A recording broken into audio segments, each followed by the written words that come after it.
What a year it has been. War, war, war everywhere, and arrest warrants for Benjamin Netanyahu. Elections coming and going, but nothing very much changing. The direction of the Western Empire appears set all the way to oblivion. So, at this time of year, we have collated the best bits of Have It Out with Galloway. See what you think of this. You've come to the right place this evening. Welcome to Have It Out. It's Have It Out. It's Have It Out. It's Have It Out. This is Have It Out with Galloway.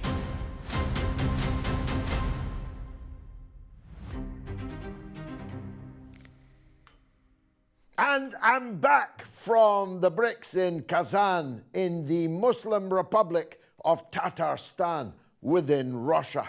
I do hope it wasn't a criminal offense. I actually consulted the British government's website today to see if speaking to my Russian chambermaid in my hotel might have constituted a connection with a person connected to Russia, because that is what the British government says. Of course, the BBC and Sky News were there, famously in the case of the latter. They didn't air their interview with me at Kazan, but 5 million people have already seen it because my good wife Gayatri had the quick-wittedness to film the whole thing, knowing it would turn into a classic. The BBC and Sky News were there, and they won't be in any difficulty because they hate Russia, and that is officially approved. There were 36 presidents and prime ministers, princes and kings, and scores of other ministers, 20,000 delegates, 2,000 journalists. More than half the world was at BRICS, even if the Western media tried to ignore it until they could ignore it no longer and began to pour hatred and invective against it. The London Times called it a grotesque summit. The German newspaper Bild called it a summit of scoundrels. Well, if half the world are now defined as scoundrels, that tells you more about the people handing out the definitions.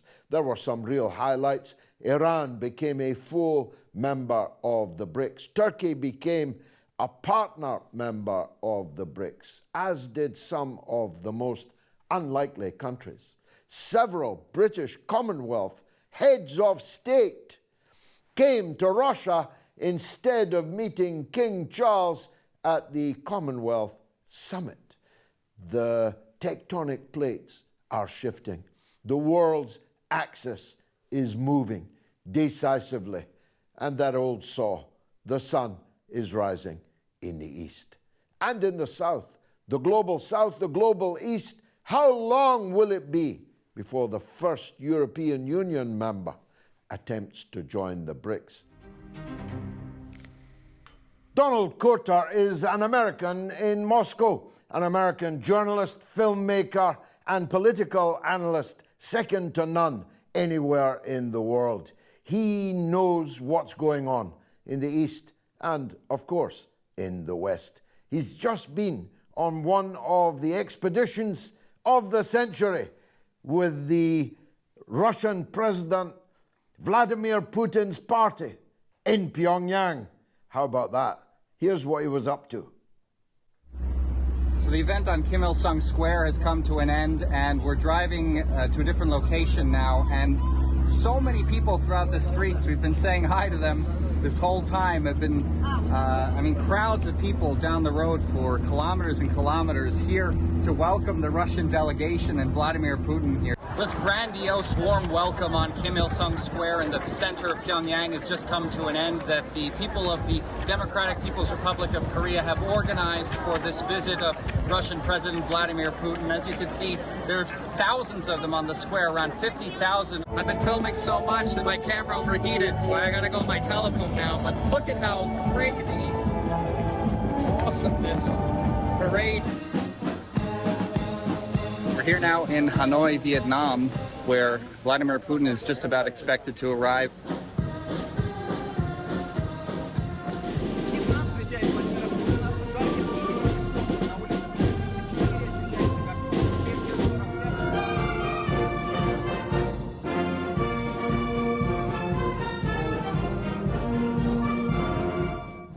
Who among us would not have liked to be on that trip? Well, the man himself is here to tell us how it was. Donald, it must have been amazing. There was Pyongyang looking shiny and brand new, I must say, surprising a lot of people who've been led astray by Western propaganda about Korea. Vietnam, now one of the booming economies of the East, indeed of the world. Vladimir Putin getting a hero's welcome in both countries. Russia doesn't look as isolated as Western media like to tell us it is. That's absolutely true. I mean, Russia is not at all isolated. If anything, this recent trip to the DPRK and Vietnam by Russian President Vladimir Putin is just one indication of the fact that Russia is not isolated at all. I mean, it's kind of like when the West says that Russia's isolated, it's kind of like they're consuming their own propaganda, right? In which they believe that the West is the entire world, when in reality, it's a small percentage of the world's landmass. It's, a small percentage of the world's population. The rest of the world either has pretty much a neutral attitude towards Russia or a friendly one. And this recent trip that Vladimir Putin made to the DPRK is really bad news for Western imperialism, actually. It's the first time that Vladimir Putin's visited the DPRK in nearly a quarter of a century. And it's the first time since the 1970s, when Nicolae Ceausescu visited Pyongyang, that such a grand welcoming was made for a foreign dignitary. This shift in alliances, they're not new alliances, of course. Russia was seminal in the successful Vietnamese Revolution, which reunited their country. Russia defended the Vietnamese people, armed them against first French and then United States aggression. Both Russia and China defended Korea in its long and very arduous struggle against those that occupied it and enslaved it, actually, during the Japanese occupation and during the attempted American occupation of the peninsula in the 1950s. So these are not new alliances, but they are now far closer alliances than they were before. And Russia was very close to Cuba. Then there was an interregnum where Cuba was left standing more or less alone. Now the Russians are back in Cuba. And why would Russia not give long-range missiles to Cuba and North Korea when the United States is giving long-range missiles to all the countries surrounding and threatening Russia? Yeah, absolutely. I mean, this goes back to something you mentioned earlier. I mean, essentially that Western imperialism, Washington, they become their own gravediggers with their aggressive policies towards Russia, towards the rest of the world. I mean, like you said, George, of course, yeah, these alliances, these partnerships between Russia and countries like Vietnam and the DPRK have existed for a long time. Russia already had an agreement with the DPRK. This recent visit was actually to update the older one. But it goes without saying that where we're seeing this much tighter, deeper cooperation in the military sphere, it's a reaction to the way the West is treating countries that are trying to assert their sovereignty, countries that the West is trying to sanction out of existence. This aggressive policy towards these countries is not working. It's just uniting them against Western imperialism, and it's going to make it more difficult for Western pressure to accomplish anything. I mean, for the longest time, North Korea was, North Korea is still one of the most sanctioned countries in the world, right? When I went to Pyongyang, there were new apartment blocks propping up everywhere. I mean, that that I looked at them, and the first thing I thought was I thought back to when I lived in the United States and how in the richest country in the world, people are struggling to pay their rent for, not even new apartment buildings, apartments that are old or just like worn down, but they're somewhere near New York, so they're astronomically expensive. When meanwhile, these new apartment buildings in Pyongyang are like state of the art and they're free of charge to people living there.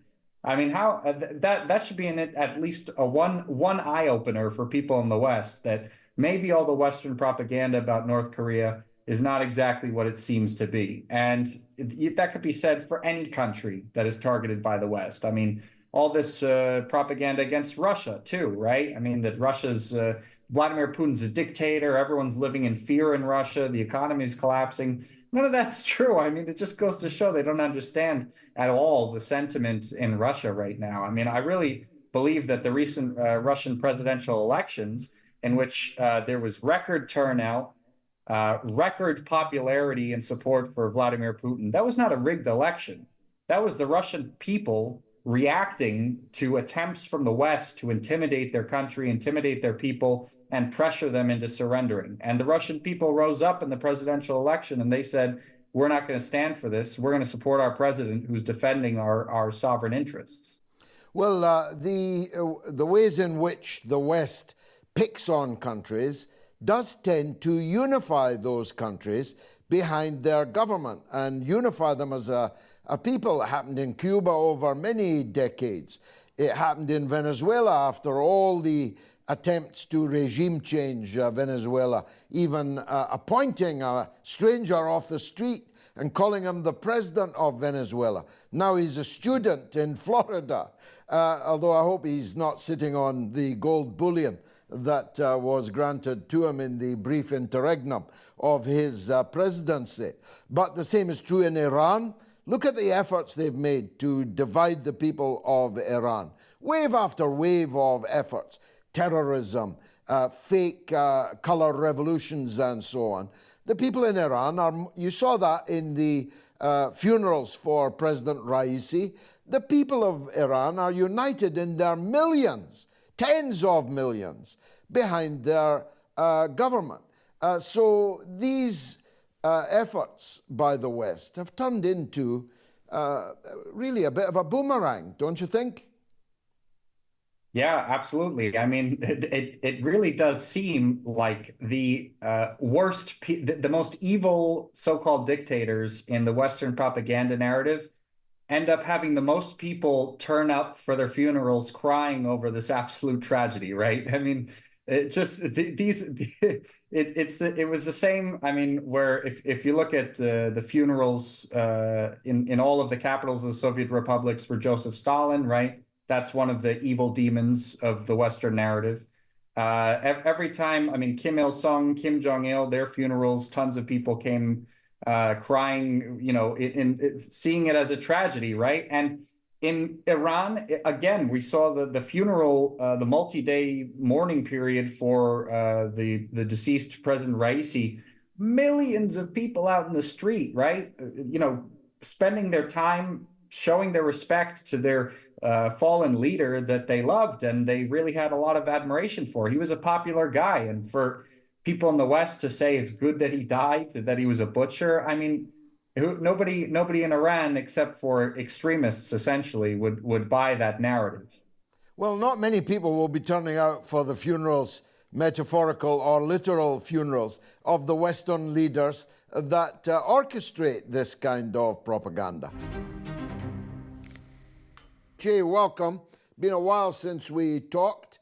In my introduction there, I was talking about the, well, let's call it febrile atmosphere in many of the Western countries that are most committed to confrontation with Russia and Ukraine, with the Palestinians in Gaza, and so on.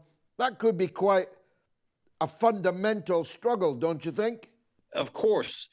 Anybody who studied the Western hegemonist, post-imperial, post-colonial political machine which dominates the world through the dominance of the dollar. Anybody who understands that machine, and there's no people better educated in it than the people of Iran and the people of Russia and the people of South America, the people of post-colonial Africa. Anyone who understands that realize that much of this febrile activity is predicated on fear. It's all about fear. We need fear in the West to perpetuate and grease the wheels of an exceptionally profitable military-industrial complex, of which NATO is an energetic salesperson, essentially. An empire-building, society-building organization, not really a military defensive alliance, because if it was a defensive alliance, which was built, we are told, to prevent the proliferation of communism from the East and from Russia, when the Soviet Union collapsed and disappeared in 1991, then obviously, by default, you would imagine that NATO would have disappeared as the Warsaw Pact, its counterpart, disappeared.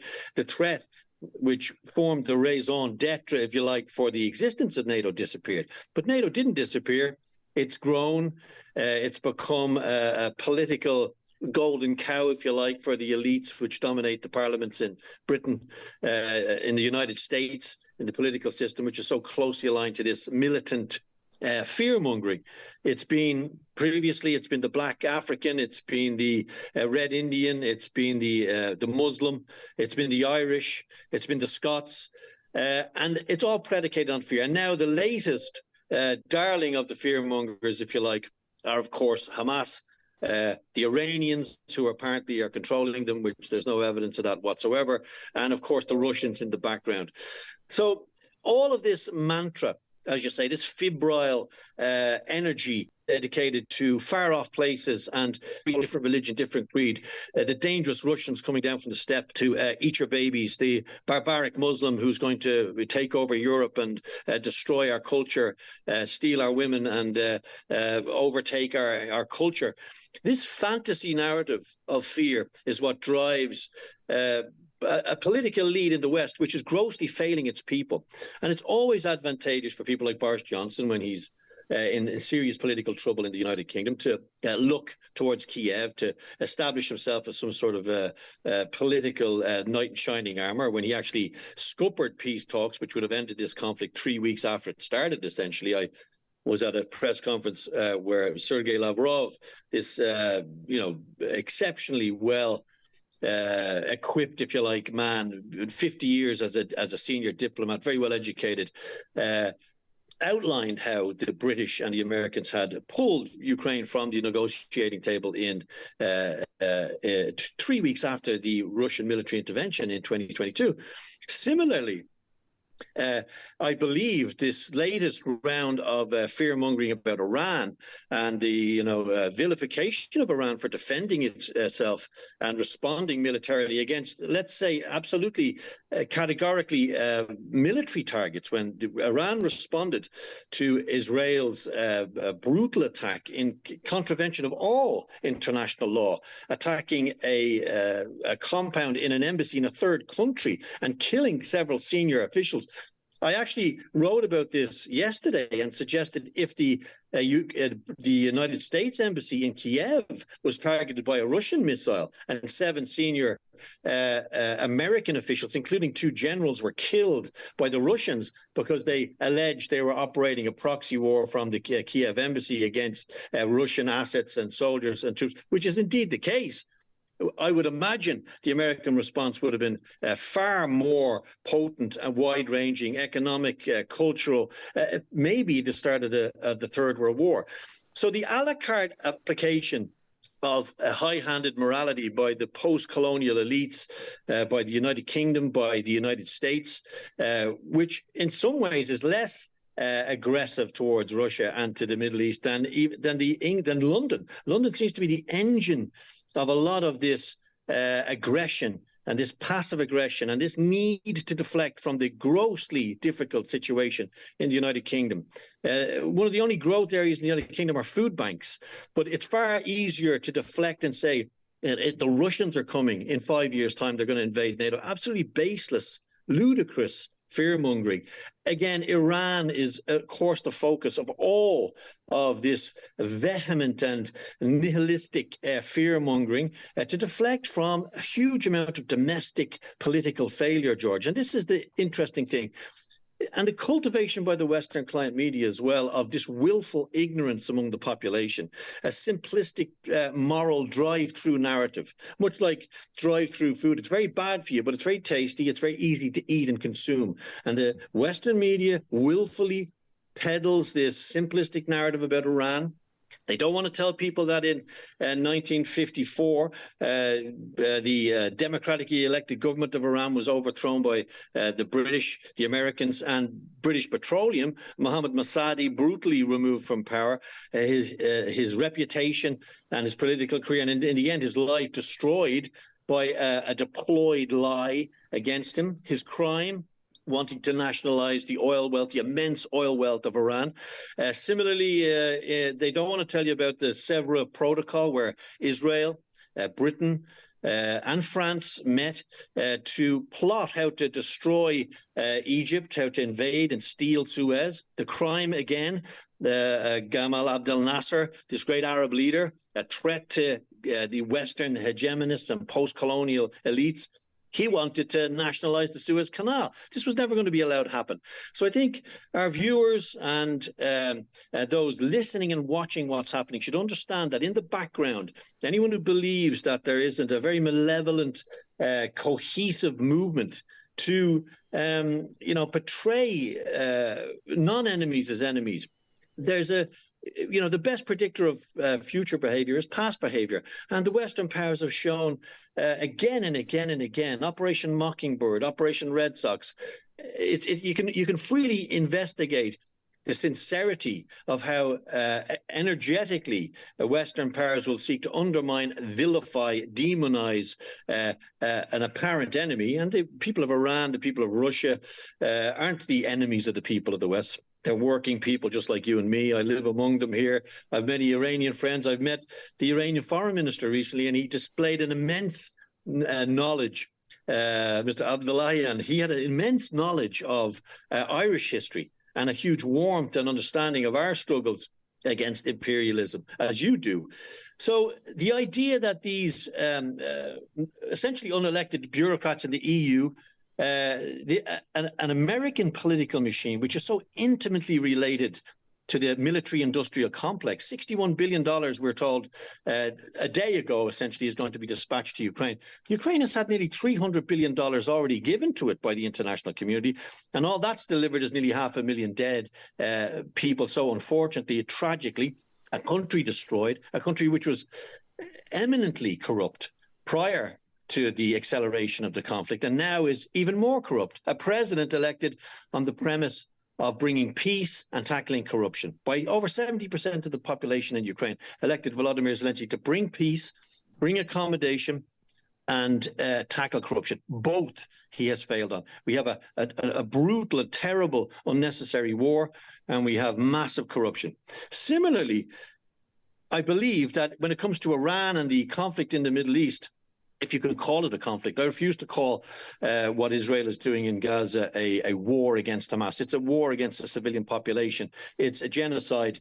It's willful mass murder. And let's be absolutely unequivocal about that. Nobody can call what is happening a war. That war could not happen without the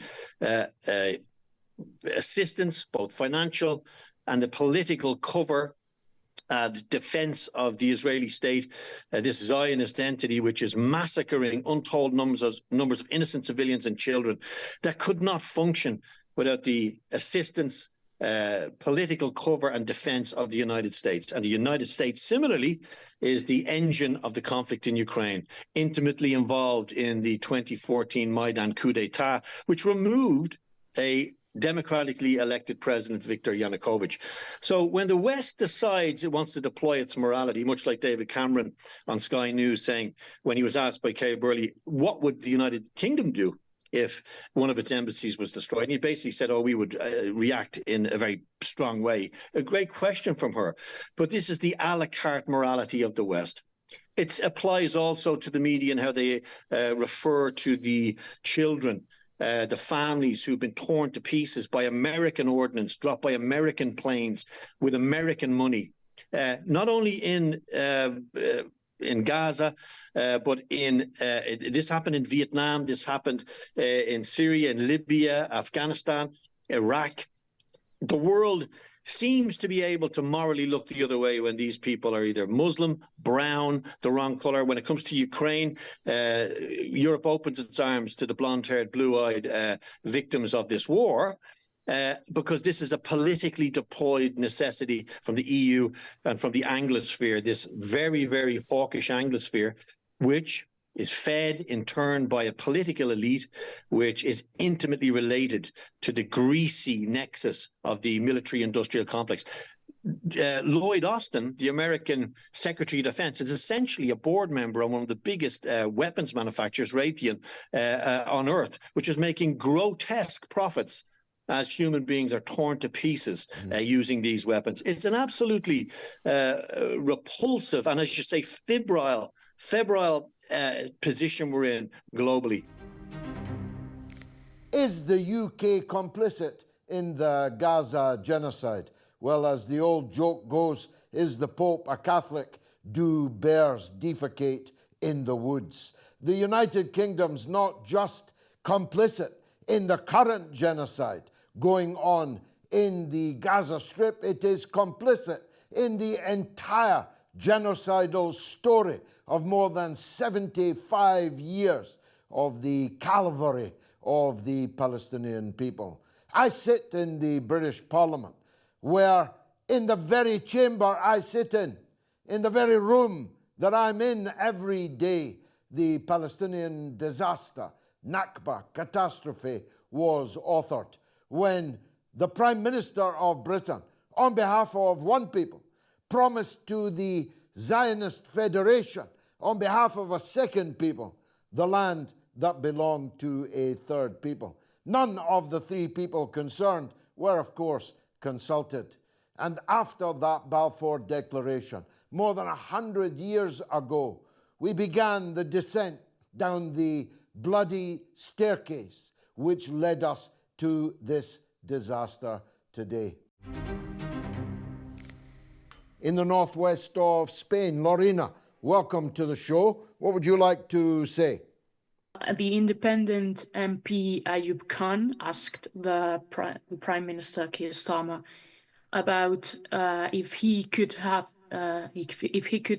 say what's the definition of genocide, and I would like to know what's your analysis of his reply, and also what's the role Foreign Secretary David Lammy is playing on supporting Israel against the Palestinian people. The question and answer will be studied for generations because it was a masterpiece in deception by the Prime Minister. It would have been a stupid answer if it had been given by an ordinary man in the street. That it was given by not just a member of Parliament and the primus inter pares, the Prime Minister, who on the supplementary is a King's Counsel, is an eminent lawyer, one of the most eminent layers of the British judicial process and a human rights lawyer, that he should say that he had never described what's happening in Gaza as a genocide and repeat the lie of the Foreign Secretary David Lammy that there are not enough people dead in Gaza for it to be described as a genocide. First of all, this shows complete ignorance of even the dictionary definition of the word genocide. It shows complete ignorance, willful ignorance, I'll warrant, of the legal definition of genocide, and of course is the complete opposite of what the very same man, Keir Starmer, KC, MP, PM, had himself argued in front of the European courts when he was the lawyer for a section of the people in Croatia in the aftermath of the civil war in Yugoslavia. He argued that the Croatian people had been subject to genocide, even though the number of people involved in the case was infinitesimally smaller than the number of people who have been slaughtered in Gaza. But of course, the dictionary definition, never mind the legal definition, has nothing to do with the number of people killed. Genocide is the carrying out or the attempt to carry out, the annihilation of a people or a section of a people, not for anything that they have done, but purely for what they are. Is there any sentient being on the earth, therefore, knowing that definition, who would deny that that is exactly what has happened to the Palestinian people in Gaza and now happening to the Lebanese people just across the border? Is Israel's global power growing or is it on the wane? Well, it depends where you're talking about.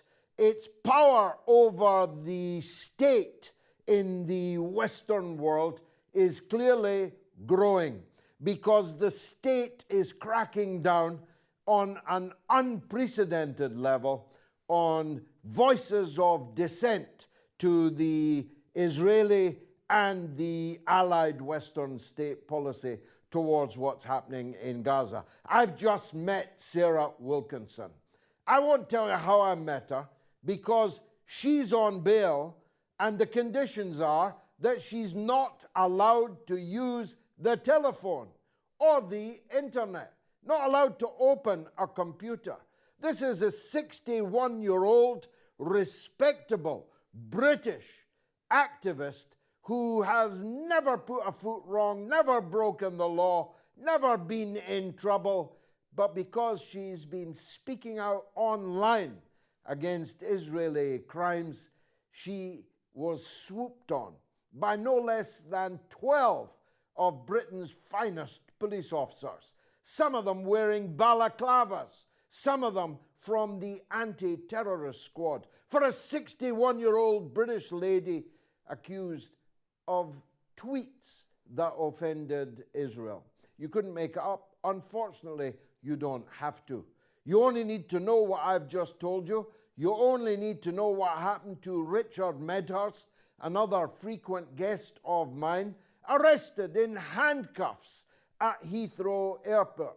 He was taken incognito, incommunicado. Nobody, neither his parents, his lawyer, his hosts in England knew where he was, or even if he was alive or dead. Kit Clarenberg, another British journalist, guest of ours, arrested at Luton Airport, held for hours, all his journalistic tools, his devices taken from him. Never mind that, the Honourable Craig Murray, a former British ambassador turned journalist, was similarly treated by the police at Edinburgh Airport and is still on bail. Can you believe it?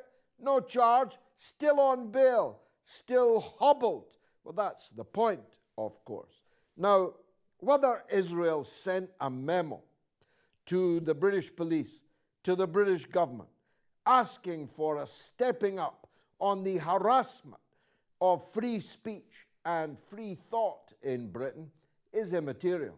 Either they did send a memo or the British state didn't require a memo to discern what was the best way to respond to the mounting anger in Britain and in all Western countries to the Netanyahu narrative.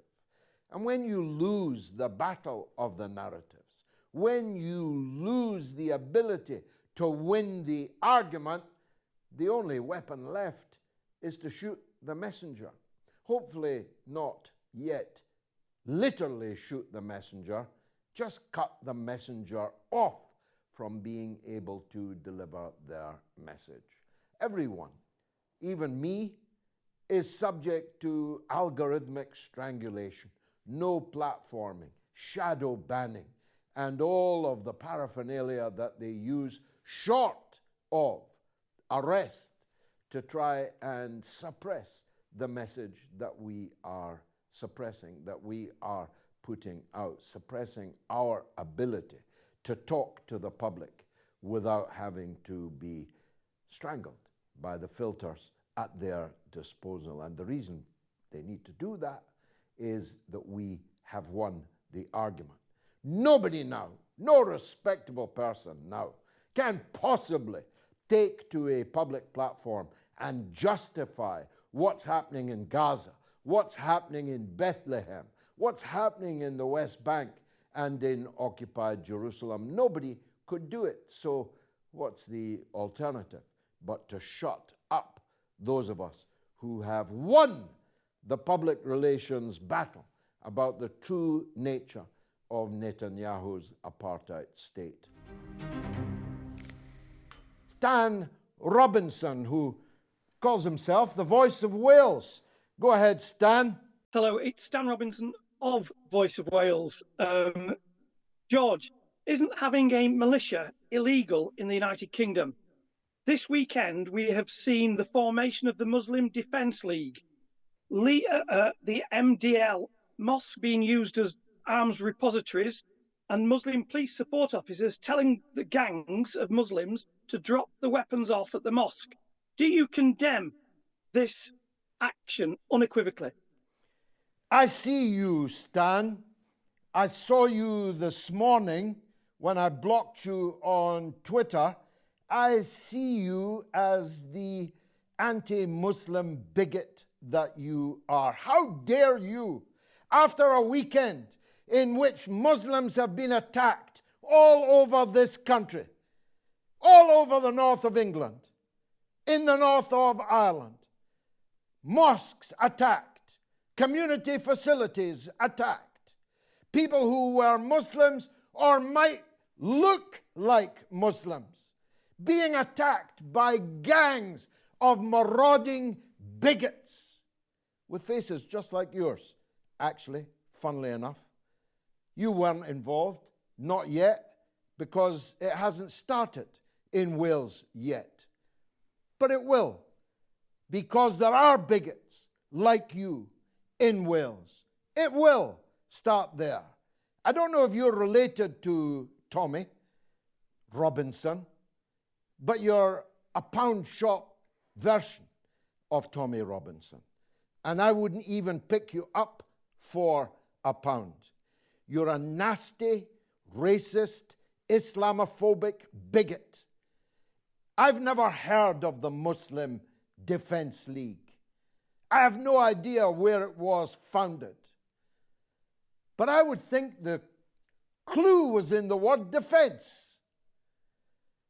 If I were living in a street in Middlesbrough, Bolton, Blackburn, Liverpool, Newcastle, or any of the other cities where people like you were on the rampage over the weekend, I'd form a defense organization too. And if you were a Muslim mother or a black man of any religion who saw on social media people that looked like you, think like you, looking for them to assault and attack, I'd be hoping that my brothers were outside making sure it didn't happen to me. Most normal people would understand that. And your namesake, Robinson, your namesake, sunning himself in a 5-star hotel in Cyprus right now. That's what he's doing while Britain burns. He's burning on a lounger in Cyprus. Your namesake founded something called the so-called English Defence League. Although in that case, it wasn't defense, but offense. And it wasn't English, it was Israeli. It's paid for by Israel. Tommy Robinson is paid by Israel. All of his costs, his five-star hotel, his legal bills, in action after action after action, are all paid by Israel. So it's not the English Defence League, it's the Israel Defence League. Now get off my lawn, you nasty little bigot, and don't come back. I want to salute you, George, for all the activism and the work you've been doing. Thank you. You always resonate with our most important issues, and throughout this genocide, you've been a global voice, and I must send you all the love and appreciation from everyone around me here. It's not new in our life. And I personally am not more precious than anybody who has already been massacred, than these flames that have become, unfortunately, normal to the world. In Gaza, in southern Lebanon, I've seen my people bombed and killed and massacred year after year after year. I don't even have that mindset that I would be more important, or even my family members. God protect everyone, and God bless every Lebanese, Palestinian, Syrian, Yemeni, Iraqi, because all of these nations are under the attack. And they've been under the attack even before October 7. So in general, we've been trained enough and traumatized enough to not look at it in the same way that when the Western media is covering it would really look at it. Even though most of the headlines, most of the news, the global news are talking about, okay, chaos, people are afraid, people are running to the airports, flights are being canceled. On the ground in Lebanon, believe it or not, George, most of the people, yes, do have anxiety about it, yes, are worried, but we have been trained to live through that. I'm speaking today like yesterday, it was the 4th anniversary of the Beirut port blast. I mean, these people have been traumatized enough and they have seen wars enough that they are actually way more ready than the Israelis. I just wrote some notes while I listened to what you had to say, and I do want to say that the little that they have, you spoke about the little that they have, the axis of the resistance. The little that they have also means the little that they have to lose. And the lots that the Israelis or the Americans have means also a lot to lose. If we want to break it down into money, the rockets that attack the Israeli tanks, the handmade Al Yassin rockets, cost maybe less than 5% of these tanks that are being destroyed. Yes, we are in pain. Yes, we have been massacred. Yes, we have been witnessing a televised genocide. I don't even have the stomach to fathom looking at the mother and that thing you described. We cannot even look at it. We are traumatized people. It is not normal. What has become normal is not normal. I refuse to make it normal. But still, even as we witness all that, this $200, $300, $1,000 worth rocket is stopping the world trade in Yemen. It is actually destroying $1 million tanks in Gaza as we speak today, after 300 plus days of war. And in Lebanon, every night as we sleep, on our anxiety, the resistance does its drone magic, very clean kind of way, not to jeopardize our security by not attacking any civilian or settler. Should we give Iran the Nobel Peace Prize for this year instead of the Houthis? Well, of course, neither will get the Nobel Peace Prize. You have to be a warmonger for the empire to get the Nobel Peace Prize. But you're right, absolutely right, that Iran has done something unprecedented in that Israel has never faced this kind of threat from its adversaries before.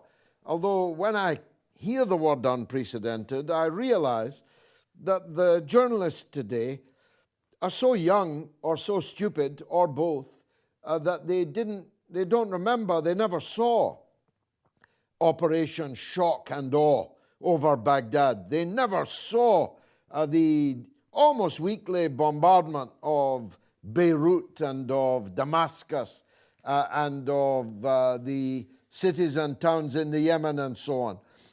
It's like it's unprecedented when it's happening to people like us, rather than when people like us are dealing that devastation out to others.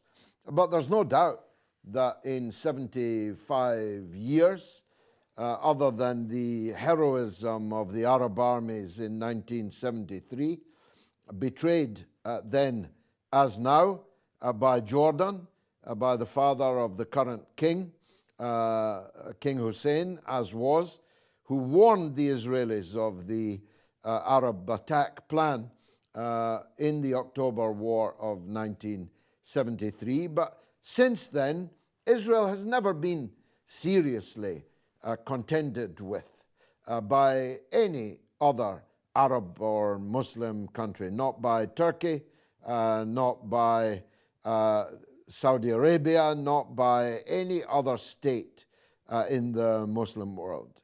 Iran has stepped forward and taken on the mantle. And a lot of people don't like that. That is for sure.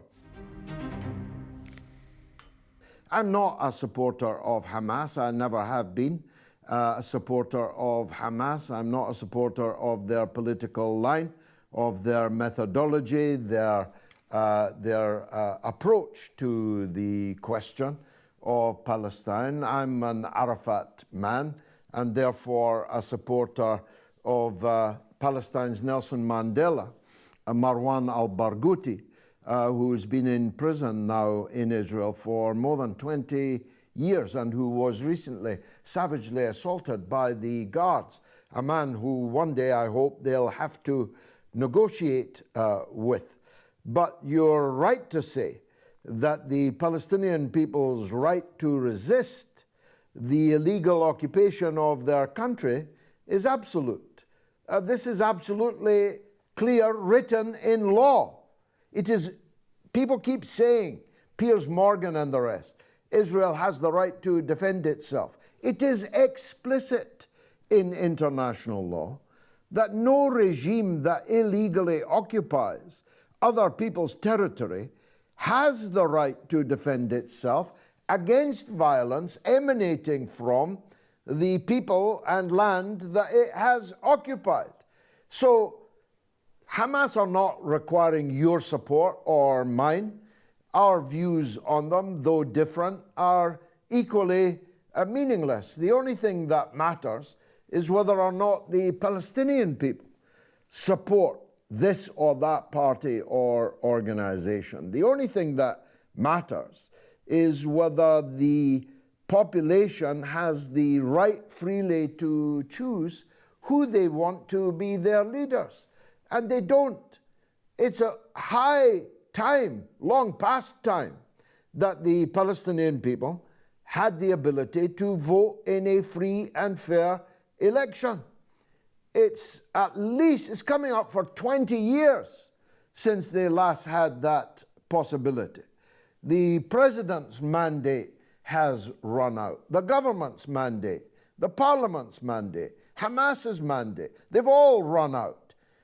But we can't have a free and fair election when there's all-out genocidal war being waged against the Palestinian people. So Western critics who decry this party or that party in the Palestinian arena have really no leg to stand on, because it's the genocidal regime of Netanyahu that they have supported to the nth degree, who make it impossible for the Palestinian people to make a free choice in a proper democratic election.